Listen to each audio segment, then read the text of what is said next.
में भी पढ़ने की आवश्यकता नहीं है। सनातन धर्म की समस्त स्त्रियों को योग्य है कि वो अपने पति के अनुकूल चलें, पति धर्म के अनुकूल चले और पत्नी पति के अनुकूल चले तो कितनी सुंदरता है।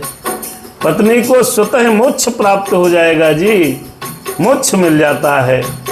कोई बाबा के पैर पकड़ो नहीं, अपने पति के पैर पकड़ो, सब सही हो जाएगा।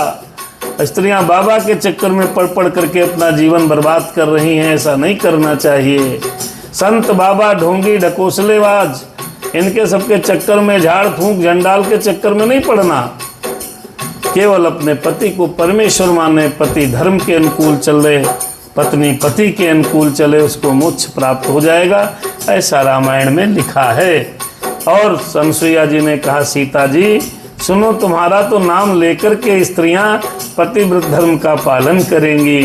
तुम्हें तो श्री राम जी प्राणों के समान प्रिय हैं। ये पतिव्रत धर्म की कथा तो मैंने संसार के हित के लिए कही है, अन्य सभी अन्य स्त्रियों के लिए कही है। पतियों स्त्री को योग्य है, भगवान ने आपको जैसा पति दिया है उसकी सेवा करें मन वचन और क्रम के साथ, और आपको अपने आप मोक्ष की प्राप्ति होगी। लेकिन ये हमारा दुर्भाग्य है, इस कालखंड में हमको क्या क्या देखने को मिल रहा है। कहीं कोई ड्रम में भर जाता है, किसी को धक्का दे दिया जाता है, किसी को जहर पिला दिया जाता है, जबकि हमारा धर्म ऐसा नहीं कहता। मेरा धर्म तो वो धर्म है कि अंध बधिर कोढ़ी क्रोधी अति दीना।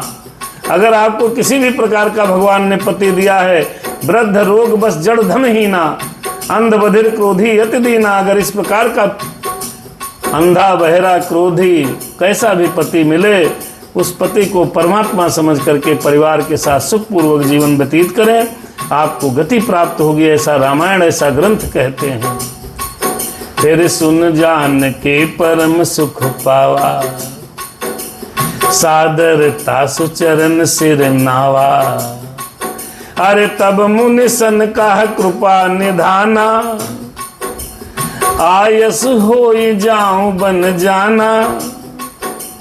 राम सिया राम सीता राम जय जय राम। संतत मुँह पर कृपा करे हो, सेवक जानि तजहु जन नेहु। धर्म धुरंधर प्रभु कै बानी, सुन सप्रेम बोले मुनि ज्ञानी। देखो भैया, ये इस प्रसंग जो पतिव्रत धर्म की कथा है, अनसुईया जी ने जानकी जी को सुनाई है। लेकिन एक बात मैं आपसे